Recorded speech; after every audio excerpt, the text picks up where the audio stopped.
Hello नमस्कार दोस्तों, स्वागत है आप सभी का इस न्यूज़ बुलेटिन में। मैं हूं आप लोगों का होस्ट कौशिक और आप लोग देखने जा रहे हो कागज़ नगर के लोकल समाचार। आज क्या-क्या है समाचार में विस्तार से बताऊंगा, लेकिन उससे पहले आप लोगों से 2 रिक्वेस्ट। एक, वीडियो को ज़्यादा से ज़्यादा शेयर कीजिए कागज़ नगर के लोगों तक, ताकि सभी को कागज़ नगर के न्यूज़ के बारे में हिंदी में पता चले।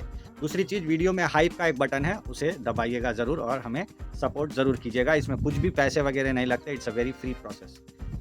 पहले लाइक का बटन दबता था, अब हाइप का बटन आ गया है। आप चाहे तो दोनों भी दबा सकते हो या आपकी जो मर्ज़ी वो बटन दबा सकते हो। आपको कुछ डाउट है तो कमेंट में हमें ज़रूर बताइएगा। अब बढ़ते हैं दोस्तों पहली खबर की ओर। पहली खबर कागज़ नगर म्युनिसिपल अथॉरिटी की तरफ से। दोस्तों, बारिश का मौसम अभी आने वाला है। वैसे तो कैलेंडर पे आ चुका है, लेकिन एक्चुअल में बारिश आई नहीं है। थोड़ा बहुत बारिश गिरी थी कुछ दिनों पहले, उसके बाद अब लगातार गर्मी चालू है, फिर बारिश गिरने की संभावनाएँ हैं। लेकिन इस साल उतनी बारिश नहीं गिरेगी जितनी की पड़नी चाहिए। हमने हमारे कई वीडियोज़ में ये बात का ज़िक्र किया है कि हम लोग बोरवेल का इस्तेमाल करते हैं, पंप ऑन करते हैं और फटाफट से ज़मीन के नीचे से ढेर सारा पानी एक्सट्रैक्ट करके निकाल करके जो है हम लोग ग्राउंड वाटर का इस्तेमाल करते हैं। इससे क्या होता है, ग्राउंड वाटर का जो लेवल है ये धीरे-धीरे कम होने लगता है। अब इसी से निपटने के लिए जो है ना, पूरे देश में कैच द रेन नाम की एक प्रोग्राम चलाई जाती है। ये प्रोग्राम आज कागज़ नगर में भी हुई और कागज़ नगर के म्युनिसिपल अधिकारियों ने इस कार्यक्रम को किया, आम लोगों के साथ में मिलकर के। खैर, इस कार्यक्रम में क्या होता है, बारिश के पानी पकड़ना ऐसा नहीं होता। दरअसल हर घर में जो है रेन वाटर हार्वेस्टिंग पिट बनाई जाए, इस बारे में जो है इसमें बताया जाता है। तो हमें ये ख़ास क्यों लगा, क्योंकि हम देखते हैं कि 150-200-300 लोग रेगुलरली हमारी न्यूज़ देखते हैं। इसमें से 10-12 लोग भी अगर अपने घर पे रेन वाटर हार्वेस्टिंग पिट बना पाए तो ये बहुत अच्छी बात है। मैंने मेरे घर पे भी बनाया है, 2 पिट अलग से बड़े बनाए हैं और 1 पिट छोटा-सा बनवाया है। पहले क्या करना है, आपको फाइंड आउट कर लेना है कि आपके घर में पानी कहाँ से वेस्ट होके बाहर जा रहा है। जैसे मैं मेरी बात बता दूँ, मेरे घर के छत पे ढेर सारा पानी जमा होता है बारिश के समय, वो ड्रेन होकर के बाहर जाता रहता है। जहाँ पे ये ड्रेन मैंने लगाया, उस स्पॉट पे मैंने क्या किया, अब एक गड्ढा खोद दिया। कितना बड़ा? 3 फीट चौड़ा, 3 फीट गहरा और 3 फीट लंबा, मतलब 3 क्यूब का एक छोटा-सा गड्ढा खोद लिया। गड्ढा खोदने के बाद में इस गड्ढे को आपको भर देना है। कैसे? जिस मिट्टी से आपने खोदा उससे नहीं, आप लोगों को भरना है रेती और कंकड़, बस इतनी सी काम आपको करना है और ऊपर-ऊपर से जो है कंकड़ डाल देना है, ठीक है ना? ताकि वो गड्ढे में किसी का पैर ना चला जाए। तो क्या होता है, जब भी बारिश का पानी ऊपर से गिरता है, कहीं जमा होता है, ड्रेन होता है, नल का इस्तेमाल हम लोग करते हैं, तो ये वेस्ट पानी उस गड्ढे में जाके जमा होता है और वो गड्ढे से धीरे-धीरे ज़मीन के अंदर उतरने लगता है। तो आप लोग ये जो है पानी का हार्वेस्ट पिट ज़रूर बनाइएगा। इससे क्या होगा, आपके घर के अंदर जो ज़मीन है उसमें पानी का लेवल बरकरार रहेगा। अदरवाइज़ अगर आप लोग बोरवेल इस्तेमाल कर रहे हो, आज तो कुछ फ़र्क नहीं पड़ेगा, 4-5 साल के बाद आप लोग देखोगे कि आपका पंप खराब हो रहा है। क्यों? पानी कम होता जा रहा है ज़मीन में से, इसीलिए। तो आप सभी लोग मिलकर के जो है रेन वाटर हार्वेस्टिंग को बढ़ावा दीजिए। इसके बारे में जो है यूट्यूब पे आपको बहुत सारे वीडियोज़ भी मिल जाएँगे। आप देख कर के अपने घर पे एक छोटा-सा पिट ज़रूर बनवाइए। अब आते हैं दूसरी खबर पे, जो कि है एक इम्पॉर्टेंट खबर भर्ती से जुड़ी हुई। जी हाँ दोस्तों, आया की भर्ती आई है। आया आप लोग समझ ही रहे होंगे, स्कूल में काम करने वाली मेड का नाम है आया। तो इसके पोस्ट की भर्ती आई है 12 नंबर स्कूल में, जो हमारा रामनगर ग्राम पंचायत है, बंगाली कैंप में 12 नंबर, वहाँ के स्कूल में एक आया की भर्ती की जो है पोस्ट खाली हुई है। जैसा कि आप तस्वीर में देख सकते हैं, हमारे एमईओ साहब जो है, मंडल एजुकेशन ऑफिसर वात्सला प्रभाकर साहब ने जो है ये भर्ती घोषित की है। उन्होंने कहा है कि एक महिला की ज़रूरत है आया के पोस्ट के लिए, जिनका उम्र जो है 18 से 44 के बीच में होना चाहिए, ठीक है? कम से कम 7th क्लास पास होनी चाहिए, ठीक है? और 20 जुलाई को इसकी लास्ट डेट रहेगी इस भर्ती की। तो अगर आपके नज़र में कोई ऐसी महिला है जिसने 7th क्लास पास कर रखा है, ज़्यादा पढ़ी लिखी नहीं है, हाँ, 18 से 44 साल के बीच की उनकी उम्र है, ठीक-ठाक काम कर लेती हैं, पढ़ लेती हैं, तो आप ज़रूर उनको कह कर के जो है इस आया के पोस्ट के लिए भर्ती करवा सकते हो। ख़ास तौर पे अगर आप लोग 12 नंबर, 7 नंबर, 6 नंबर ये सब जगह के रहवासी है तो, क्योंकि नज़दीक पड़ेगा स्कूल, ठीक है ना? इसका जो है 20 जुलाई को लास्ट डेट रहेगा। आपको एमईओ साहब के ऑफिस जाना है, वहाँ जाके जो है आपको ये पोस्ट के लिए अप्लाई करना है, एप्लीकेशन लिख के देना है, आधार कार्ड, राशन कार्ड ये सब अटैच करके देना है। हाँ, 20 जुलाई शाम को 4 बजे जो है ये भर्ती बंद हो जाएगी। इसके लिए एक ही पोस्ट अभी आई हुई है।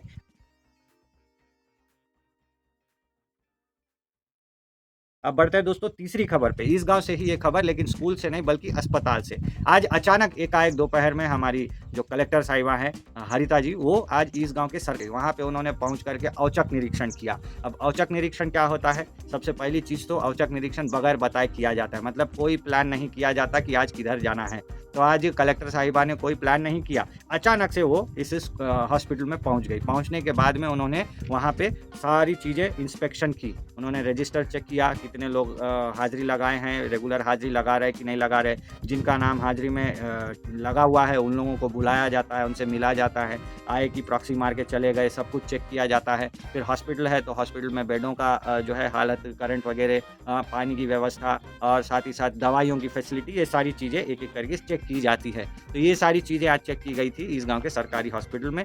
कहीं भी किसी भी गवर्नमेंट ऑफ़िस में, हॉस्पिटल में, स्कूल में कभी भी जो है कलेक्टर साहिबा ऐसा पहुँच करके औचक निरीक्षण कर सकती है। ये उनको पूरा अधिकार है। तो ये थी तीसरी खबर। अब आते हैं चौथी खबर पे, जो कि आ रही है आषाढ़ बोनालू से जुड़ी हुई।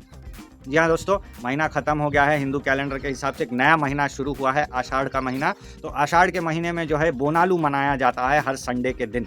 हाँ, तो संडे को जो है बोनालू मनाया जाएगा। आज चूँकि आषाढ़ महीना शुरू हुआ है, इसलिए आज एक स्पेशल बोनालू मनाया जा रहा है। आज पोचम्मा गुड़ी जितने भी हैं हमारे कागज़ नगर में और आस-पड़ोस में, क्योंकि कागज़ नगर और आस-पड़ोस की जो गाँव देवी है वो पोचम्मा देवी हैं। हाँ, उनका जो है यहाँ पे अभी पूजा किया जाएगा हर संडे के दिन में। ठीक है ना? ये बोनालू थोड़ा-सा मतलब पशु बलि वाले बोनालू, मतलब आप समझ ही रहे होंगे, मैं इसके बारे में विस्तार से बात नहीं करना चाहता। ये वो वाला बोनालू है। पूरे तेलंगाना में ये इस महीने धूमधाम से मनाया जाएगा।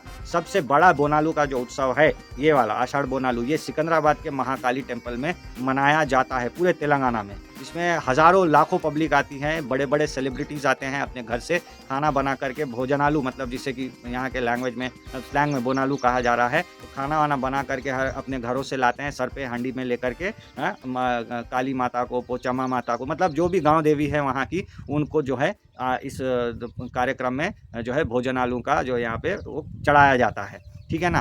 और बकरे-वकरे सब ये सब होते ही हैं, आप लोगों को पता है, आप लोग, इसमें कोई नई चीज़ नहीं है।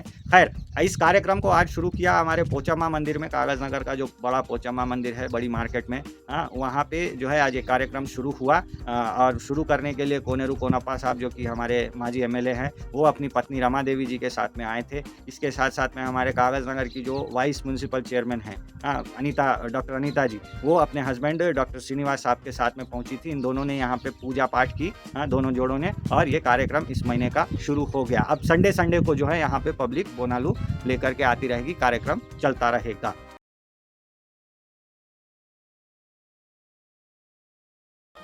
इसके बाद आते हैं दोस्तों आखिरी खबर पे। मैंने आप लोगों से प्रॉमिस किया था कि साइबर फ्रॉड्स के बारे में मैं आपको बताऊंगा डिटेल में। ठीक है ना? तो यहाँ पे दोस्तों हुआ ये है कि साइबर फ्रॉड के 2 केसेस हमारे सामने आए हैं, हमारे ही इलाके के केसेस हैं।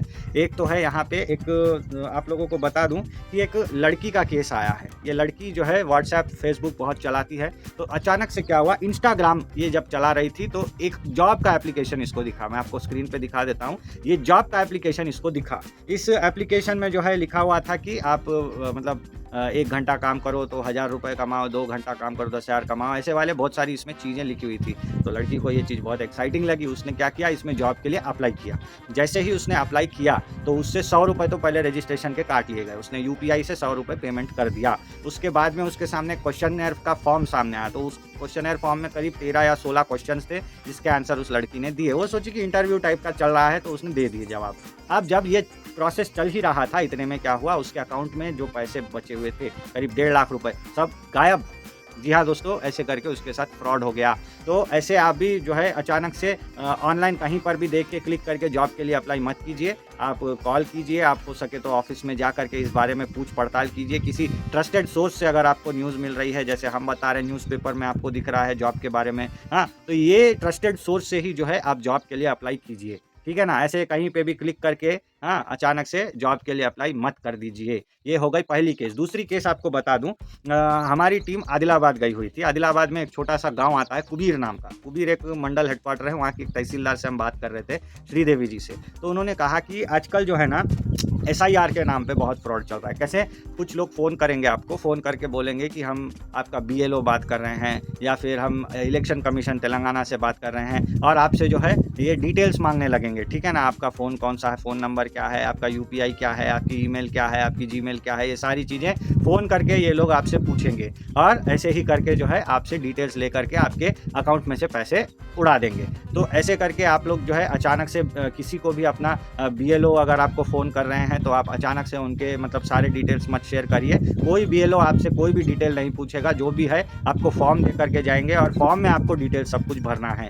तो आपको अगर किसी का फ़ोन आता है तो आप उनसे मिलिए, मिल करके उनसे फॉर्म लीजिए, फॉर्म लेकर के भर के उनको वापस से दीजिए। तो ये प्रोसेस रहता है। आपको ऐसे फ़ोन पे ही किसी को सारी जानकारियाँ नहीं देना है। क्या हो रहा है कि हम आपका ऑनलाइन फॉर्म भर रहे हैं, आपकी ओटीपी दे दो करके ओटीपी पूछ रहे हैं, बस खत्म। कभी भी याद रखिए, ऑनलाइन अगर आपको एसआईआर फॉर्म भरना है तो अपने ट्रस्टेड सोर्स के पास जाइए। किसी पहचान वाले मी सेवा या फिर सरकार की ई सेवा या फिर कोई ऐसा कंप्यूटर का शॉप है जो आप बहुत अच्छे से जानते हो जिनको, हाँ, उनके पास में जाकर के ऑनलाइन का एसआईआर फॉर्म भराइए। हम भी एसआईआर का फॉर्म ऑनलाइन में भर रहे हैं। बहुत सारे लोग हैं जिनको कि फॉर्म भरने में कॉम्प्लिकेशंस हो रहे हैं, किसी के डिटेल्स नहीं मिल रहे, मिसमैच हो रहा है, ऐसे बहुत सारे किसी-किसी के पास फॉर्म ही नहीं आया है। हाँ, तो ऐसे लोगों की क्या कर रहे हैं हम लोग जो है ऑनलाइन फॉर्म भर के मदद कर रहे हैं। तो ऐसे ट्रस्टेड आप अगर किसी को जानते हो, पहचानते हो तो उन्हीं से ऑनलाइन फॉर्म भराइएगा। और एक चीज़ आप लोगों को दिखा देता हूँ, ये एक आप फ़ोटो देखिए। ये फ़ोटो जो मेरे बगल में स्टिक की हुई है, ये सरकारी आदेश है। सरकारी आदेश किस चीज़ का है वो भी आपको बता देता हूँ। बहुत लोग क्या कर रहे हैं, ऑनलाइन में फॉर्म भर दे रहे हैं। मेरे दोस्त है जो कि बाहर रहते हैं, उन्होंने वहीं से फॉर्म भर दिया। मैंने खुद भी जो है ऑनलाइन फॉर्म भरा है। अब बीएलओ फ़ोन करके क्या बोल रहे हैं कुछ लोगों को, हमारे बीएलओ ने तो ऐसा नहीं किया, कुछ बीएलओज़ ने क्या किया, अब ऑनलाइन फॉर्म भरे-भरे हमारा ऑफलाइन फॉर्म भी भर के दो। ऐसे नहीं होगा।